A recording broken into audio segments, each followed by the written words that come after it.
Bismillahirrahmanirrahim. Alhamdulillahirabbil alamin wassalatu wassalamu ala asyrafil anbiya'i wal mursalin sayyidina wa maulana Muhammadin wa ala alihi wa ashabihi ajma'in. Subhanaka la ilma lana illa ma 'allamtana innaka antal alimul hakim. Wahdina wa waffiqna ila haqqil tariqil mustaqim wa afina wa ba'na wa bilana ya arhamar rahimin. La hawla wa la quwwata illa billahil aliyyil azim. Al-aziz al-alim adada kulli arbin kataba Muhammad al-abidin wa darud dahirin. Sallallahu alaihi ya man balagha rabbi shrah li sadri wa yassir li amri wa uqdatan min lisani yafqahu qawli. Warzuqni fahmal qawli asadi lisani wa hadi qalbi bihaqqi sayyidina Muhammadin sallallahu alaihi wasallam. Ahsanta nasiha anfusakum wa ahla baitina wa ahla baitikum wa ala ahli al-majlis wa ala ahli qaryah bil hayy qayyum la ilaha illa abada wa dafa'tu anni wa ankum su'a fi ardi la hawla wa la quwwata illa billahi al-aliyyil azim. Rabbi ighfir li wa li walidayya wa liman dakhala baitiya mu'minan wa lil mu'minina wal mu'minat. Amma ba'du, qala al-mu'allif rahimahullah ta'ala radhiyallahu anhu wa ankum minal muslimin wa qala radhiyallahu anhu wa nafa'ana bihi wa bi ulumihi fid dharain amin. Pasal pada menyatakan kapan setelah selesai dimandikan mayit maka dilakukan pengkapanan, membungkus mayit. Bermula wajib keadaan kapan itu daripada kain yang harus memakai dia pada ketika hidupnya, apapun rupa, bentuk, bagian, nama kain yang boleh dipakai waktu hidup bagi umat muslim, maka harus bagi perempuan dan kanak-kanak dikapan kain sutra. Sebab kain sutra haram dipakai oleh laki-laki. Kalau perempuan atau kanak-kanak berarti andai kata mampu ada punya kain sutra, maka harus bagi perempuan dan kanak-kanak dikapan kain sutra dan berwarna-warna kasumba.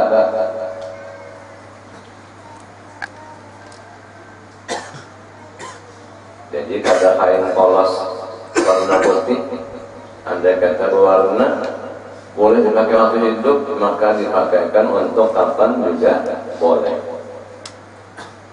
Dan kumkuma, kain itu dicurup dengan kumkuma, yaitu benda yang menimbulkan harum. Jangan dicurup harum, dipakai oleh perempuan dan kanak-kanak boleh, maka andai kata digunakan kapan boleh, tetapi makruh. Dan tiada harus bagi laki-laki dan unsa yang balik dikafani dengan yang demikian itu. Untuk mayit laki-laki atau unsa banjir asli yang sudah balik kada boleh menggunakan sutra dan dicurup dengan kumkuma, haram. Karena tiada harus memakai dia pada ketika hidupnya. Jadi hukum terus bersambung, hukum tetap berlanjut. Bila di waktu hidupnya haram memakai sutra bagi laki-laki yang sudah balik, maka sampai ke akhir hayatnya walaupun sudah mayit mati haram juga. Dan tiada memadai kapan yang kelihatan warna kulit serta ada yang lain. Kalau masih terlihat warna kulit, saking tipisnya itu kain, itu kada memadai, kada sah. Kalau yang lainnya masih ada, lapisan luarnya masih diperoleh. Bagaikan perempuan sembahyang memakai muqannah. Muqannah itu daripada qanna'a yuqanni'u taqni'an, bahwa muqanni'un wadaka muqanna'un, artinya menutupi seluruh tubuh, seluruh badan, dan tidak ada mensifatkan warna kulit hitam, putih, merah, sawo matang atau sawo borok. Warna kulit sawo borok harus tidak ada menimbulkan warna kulit aslinya, menutup aurat bagi perempuan sembahyang juga laki-laki. Walau tebal, tapi karena kena air lalu nampak warna kulit dipakai sembahyang, hukumnya tidak menutup aurat. Nah demikian kapan bila masih mensifatkan warna kulit dan yang lainnya masih ada, itu kada sah, kada cukup. Dan tiada memadai ia dilomori mayit itu dengan lumpur serta ada yang lainnya. Jikalau rumput sekalipun, nah, masih ada apa rumput kalaras pisang, daun keladi, maka dibalut dengan rumput karena negara sangsara. Jadi orang tidak punya kain kafan, maka dibalut di kafan dengan rumput. Masih ada rumput, jangan pakai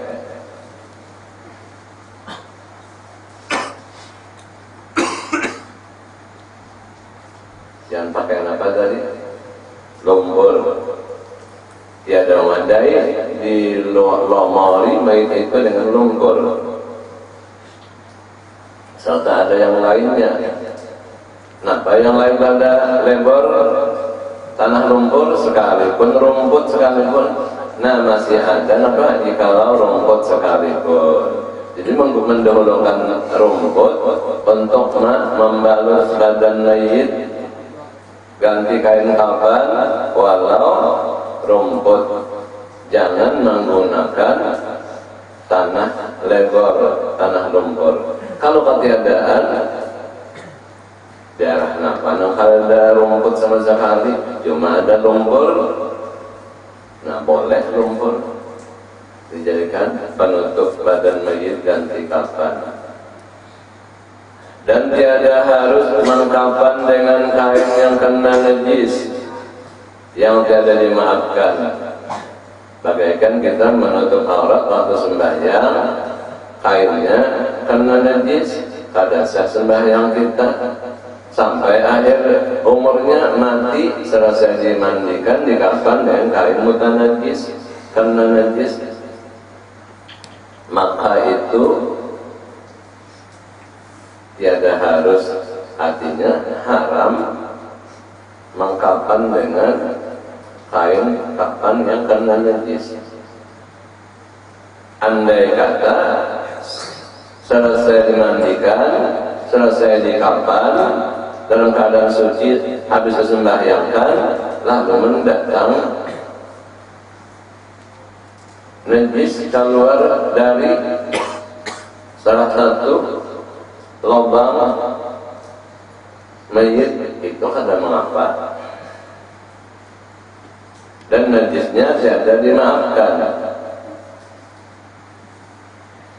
Jika ada kain suci lain daripada sutra, masih ada kain ganti kain yang kena najis tadi, haram menggunakan kain kena najis. Kalau kain lain masih ada, dan kain lain itu bukan daripada sutra dan yang warna kesumba dan kumkuma dan barang sebagainya. Adapun kain sutra yang suci atau barang sebagainya, maka didahulukan daripadanya kain yang kena najis. Kainnya suci, cuma mutanajis, kena najis, ada kain sutra, kain lain kada, jangan dimenangkan sutra, nang didahulukan dimenangkan kain sementara kena najis. Biar bakalah sedikit kainnya mutanajis walau tidak dimaafkan, kabanding daripada menggunakan sutra. Itu haram berumuran sutra bagi laki-laki. Sebab itu perhiasan keelokan di dalam surga.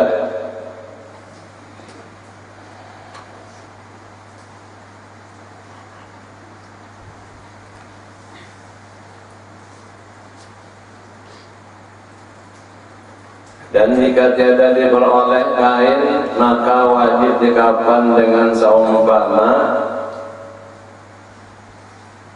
belulang. Belulang itu apa? Dari kulit belulang yang sudah disamak suci, atau tikar. Ada isi kain karena negaranya kacau, dijajah, lalu gagal semua produk. Yang ada cuma belulang, maka bisa dipakaikan, bahkan wajib dikapan dengan seumpama belulang atau tikar. Masih ada tikar boron. Sejenis tikar nabata karong mota, kalah karong mota, bahari karong baras, karong bulat, karong mota. Mun karena di batang paha gatal lawan miang-miangnya, itu jangan ada, maka dikapanlah mayit dengan karong seperti seumpama tikar. Dan jika tiada diperoleh yang demikian, maka dilomori dengan lumpur. Tapak sana menggunakan tanah lebor, tanah lumpur. Jadi dioles di seluruh badannya dan lumpur, potongan mata lah. Yang harus dipita ada potongan mata saja.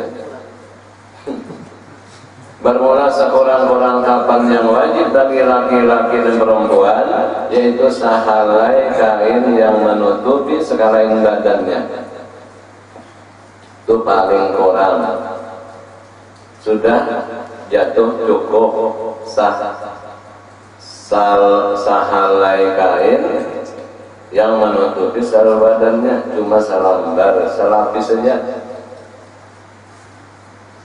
Tetapi sunat bagi laki-laki 3 lapis kapan yang menutupi tiap-tiap lapis itu akan sekalian tubuhnya. Jadi 3 lapis, ketiganya liput seluruh tubuhnya. Jadi karena Nabi kita SAW dikafani dengan 3 lapis.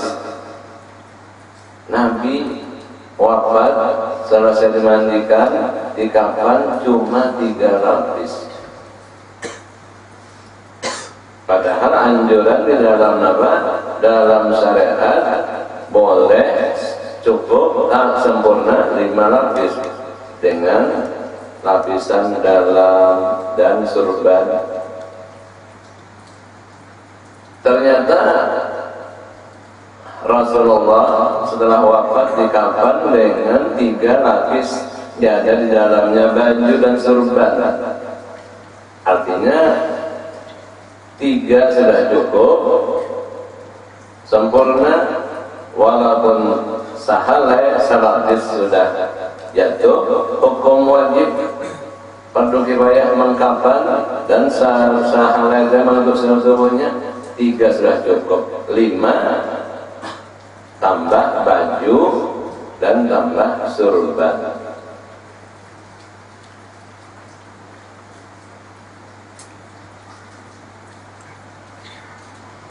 Kenapa? Jadi Rasulullah baju tidak ada, hanya kain kafan 3 lapis. Sebab Rasulullah dalam keadaan sakit memakai baju gamis.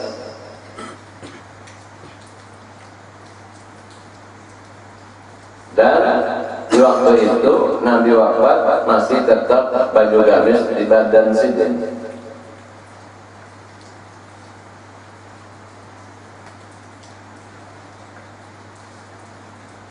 Lalu cerita yang telah lalu,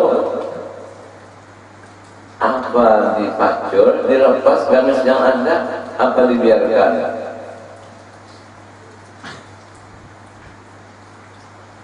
Belum ada kepastian, sehingga Allah jatuhkan tidur semua. Maka terdengar suara, jangan kau mandikan, dia orang yang suci bersih. Terkejut, lalu bangun.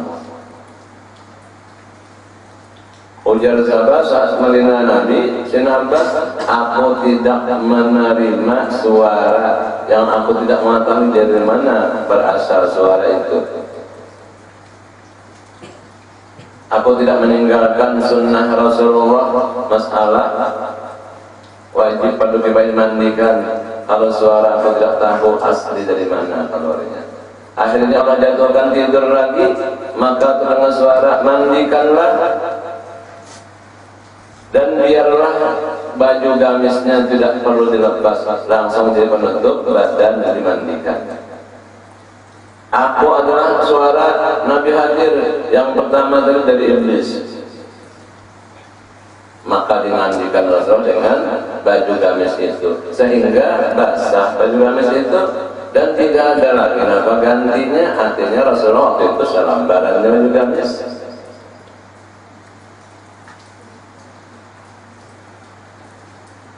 Selesai dimandikan berarti baju gamis itu basah, dilepas, dibacul, baru dikapan dengan tiga helai kain kapan. Ada lagi gamis. Jadi andai kata ada gamis yang lain pada yang tadi, tentu 4 tambah di surban 5. Surban juga tidak. Berarti Rasulullah surban. Waktu apa tidak ada lagi surban. Pada-padanya kalau mengambil berkat orang minta, ada nang Bedawi melihat Nabi makai apa nih? Selendang surban dihanggusnya, ya Rasul balikan ulun aja berarti hanggusnya. Atau adab Bedawi sehingga ujar sahabat aku lihat di lalaman minggu Nabi an balar habang ini apa alasan menarik jaga orang Bedawi. Tapi Nabi ada timbul emosi, ada marah, pribadi ada. Nabi serahkan, Nabinya minta. Wafat Nabi di kapan 3 lapis, tidak pakai baju di dalamnya, tidak pakai surban. Dan harus dengan tiada makruh mengkapan laki-laki dengan 5 lapis. Nah, boleh aja ada makruh. Maka Nabi 3, ternyata mayit laki-laki kapan 5 boleh ada makruh, yaitu baju dan 3 lapis pamais di luarnya. Pamais. Jadi apa lebihnya adalah mengais aktin atau mengais apa? Iwak napa dapur tambah raguan. Mestinya pikiran apa? Termenung. Ingat bahwa aku cagarnya mati dan dipais 3 lapis daun pisang. Anunya mau pemais iwak. Mestinya ingat diriku cagarnya dipais juga. Disemoti pais aku bang dijarat lawan anu kain kaki jadi pecong. Jadi ada anu limpahan arahan bahwa aku cagarnya mati dan aku cagarnya dikapani, dibungkus dipais, yaitu baju dan 3 lapis pamais di luarnya. Dari karena Ibnu Umar sahabat Nabi kita SAW mengkapan anaknya dengan 5 lapis, 3 paisan di luar tadi, 2 di dalam. Baju atau surban, kada surban salawar itu yang menangani pemandian. Selesai mandikan langsung pengkapanan. Dan sunat bagi perempuan dan bancirnya, ya, 5 lapis kapan. Nah, kata 5 lapis.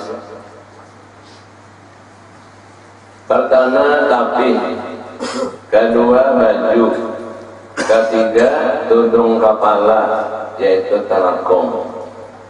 Nah, jadi kita namanya serudong. Jadi ada serudongnya, kepala, ada bajunya, ada tapiknya. Kemudian maka 2 lapis kapan di luarnya. Jadi paisan di luar 2 lapis. 2 tadi nambah 3, tapi baju kerudung kepala di luarnya 2, jadi 5. Jadi karena anak Nabi kita yang bernama Ummu Kulsum dikafan ia dengan 5 lapis. Dan harus dengan tiada makruh mengkafan perempuan dengan 3 lapis. Kalau 3 tidak pakai, tapi tidak pakai kerudung, sudah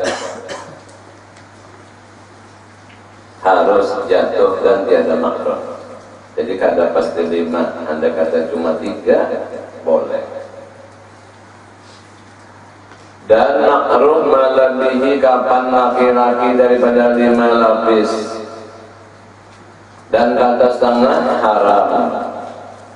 Nah, jadi jangan lipat daripada yang ditetapkan 5 lapis boleh, kada makruh. 3 lapis cukup. Kalau lebih dari 5 lapis makruh. Bahkan kata setengah ulama haram.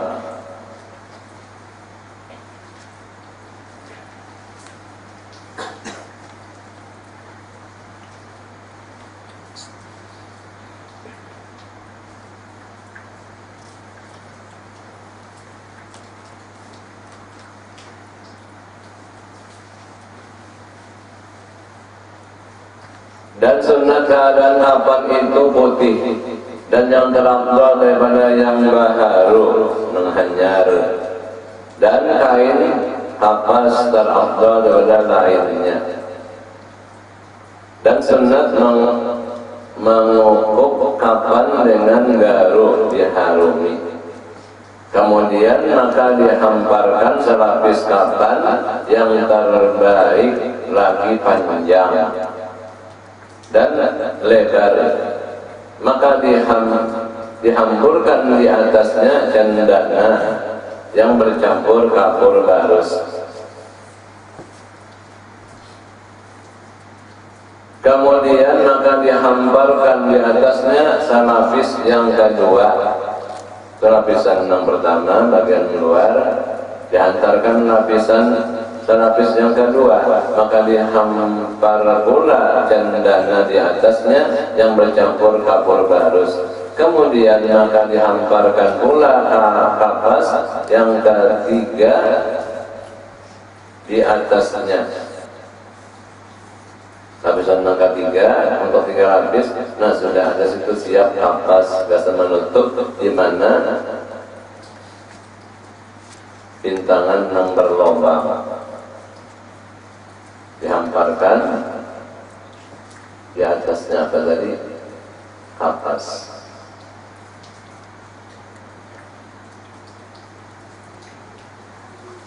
Serta dihamburkan di atasnya cendana yang bercampur kapur barus, supaya jangan segera buruk mayit.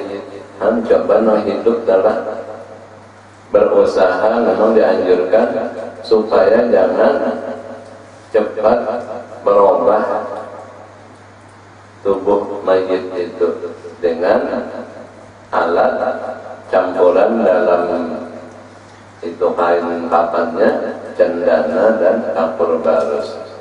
Kemudian maka dihantarkan mayit dengan perlahan-lahan di atasnya lapis yang ketiga pada berterentang. Kemudian maka direkap kapas pada segala lubang mayit. Direkap tadi ditapalin kita di mana ada lubang Omar paham. Tentu mandikan dalam kapan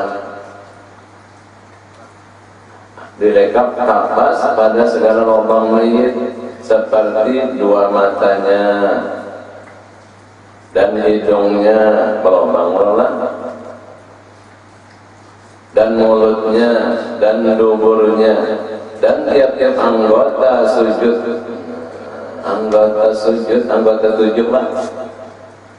Waktu sujud menghantarkan dua telapak tangan, menghantarkan dua lutut, menghantarkan dua perut jari kaki, sudah 6, dan menghantarkan dahi.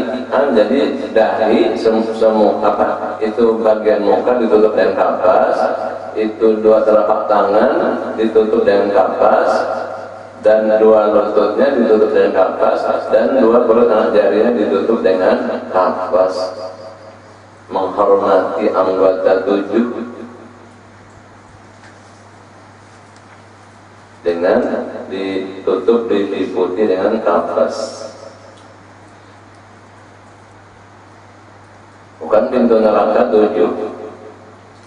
Orang beriman oleh Islam sujud kepada Allah menghantarkan anggota 7 itu sebagai pelindung penutup bagi terbukanya pintu neraka yang 7. Kalimat la ilaha illallah Muhammadur Rasulullah 7 kalimatnya. La nafi ilaha mampi illa isbat Allah musbat 4 kalimatnya. Muhammadur Rasulullah 7 jumlah kalimatnya. Sedangkan pintu neraka juga 7, dan anggota kita badan manusia juga 7. 2 kaki, 2 tangan, 2 ialah parut dan parot kemaluan 4, mata, telinga, muntung, mulut 3, 3 4 7.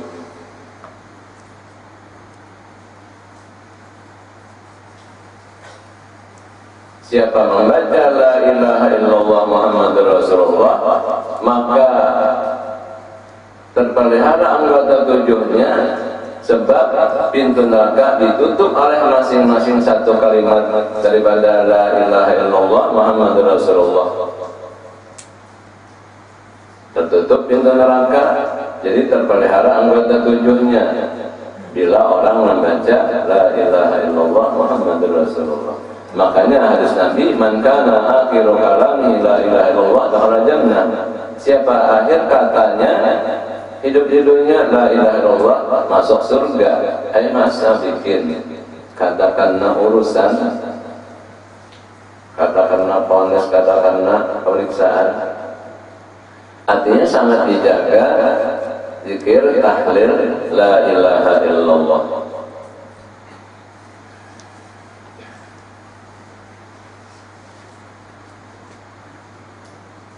Dan hurufnya la ilaha illallah Muhammadur Rasulullah berjumlah 24 huruf. Sebagaimana putaran waktu siang dan malam 24 jam. La ilaha illallah Muhammadur Rasulullah jumlah hurufnya 24 huruf, sama dengan putaran waktu 24 jam sehari semalam. Siapa membaca la ilaha illallah Muhammadur Rasulullah 1 kali, maka 1 hurufnya mengibaratkan menghapus dan menebus dosa 1 jam. Jadi per jam 24 jam masing-masing dihapus oleh 1 huruf daripada kalimat la ilaha illallah Muhammadur Rasulullah. Kalimatul musyarrafah, kalimat yang sangat mulia. Allah yang memuliakan, Allah menghargai kepada umat Rasulullah. Baru 1 kali dibaca satu hari 24 jam, apalagi berulang kali.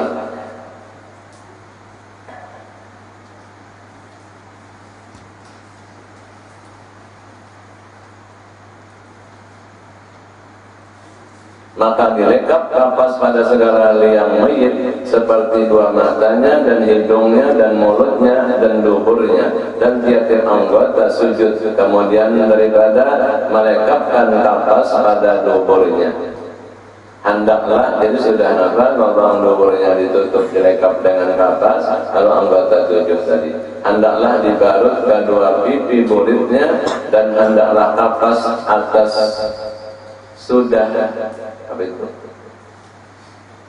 busur serta dicampur dengan kapur halus.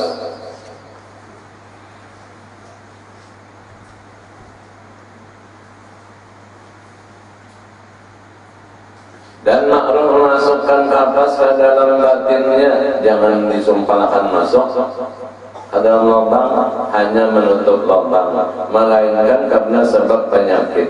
Kemudian maka dilipat ke atasnya kapan, maka disusupkan sebelah kiri lapis kapan yang bertemu dengan mayit kepada pihak kanannya, dan sebelah kanannya dilikap ke kirinya, dilikap dilipat. Demikianlah dikerjakan pada lapis yang kedua dan yang ketiga. Maka diikat segala kapan hingga dengan datang ke dalam kubur, maka diuraikan segala ikatannya. Sudah diantarkan ke kubur, diherengkan lambung kanannya, dipacul ikatan tadi. Kayaknya bingung akan awak kerjakan ini, maka kondak suruh mereka duduk, pun masih berikat. Nanti maju sarang lah, jadi nang marabu itu maju lakan. Dia ada nanti ikatan dalam kubur, jangan diambil, maling ngarannya. Anu jadi jimat napa? Jadi penangkal napa? Dia ada yang diambil. Anu kain tarinya itu.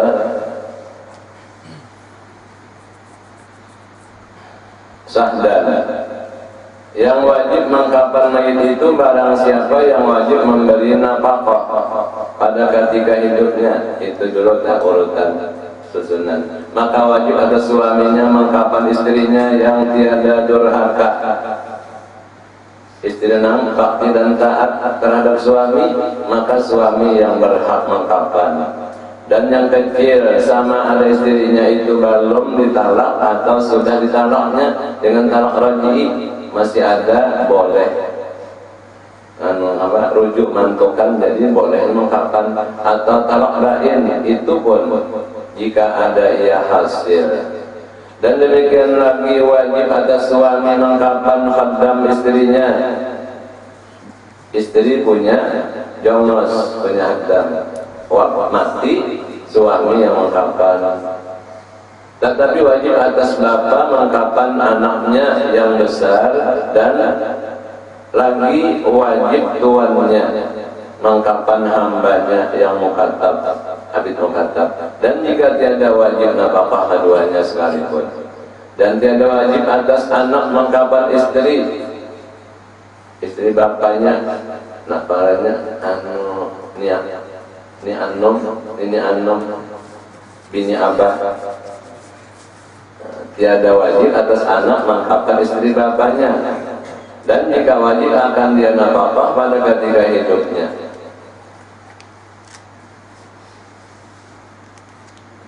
Kada wajib artinya walaupun anak kandung lah, kada wajib mengkapan ibunya, istri bapak. Sahdan, tiada wajib mengkapan orang lain melainkan selapis jua. Andai kata orang lain kada punya apa-apa, lalu masyarakatnya cukup satu lapis. Lamunnya ada anggota saya kematian, banyak-banyak menyumbang apa namanya? Kain kanci. Nah, memang aturan 3 ya 3 lapis lah. Memang di masyarakat kenapa 3 lapis? Andai kata irit kada mencukupi, nah cuman 1 lapis. Jangan lebih. Kalau anggota serikat di mana-mana daerah ada aja perkumpulan anggota saya kematian. Jadi maka kain kaki banyak banget disediakan.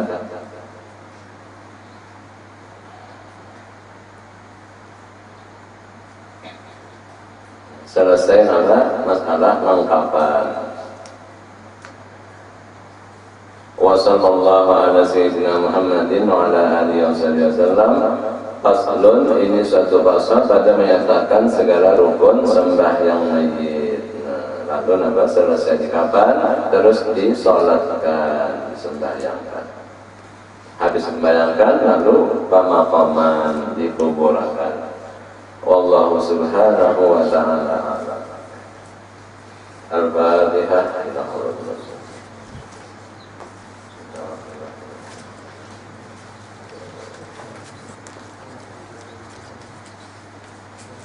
Bismillahirrahmanirrahim. Alhamdulillah. Allahumma salli ala Muhammadin wa ala alihi wa sahbihi. Allahumma inna ya 'allamtana wa 'allimna ma yanfa'una wa zidna wa nabi Allahumma atina wa zidna ajrana min dunya wa lana fi rahmatika ibad wa salihin. Allahumma astur 'uyuba wa 'allimna 'anna wa la tazid rahmatika 'anna wa sallallahu ala sayyidina Muhammad wa ala alihi wa sahbihi wa sallam. Alhamdulillah.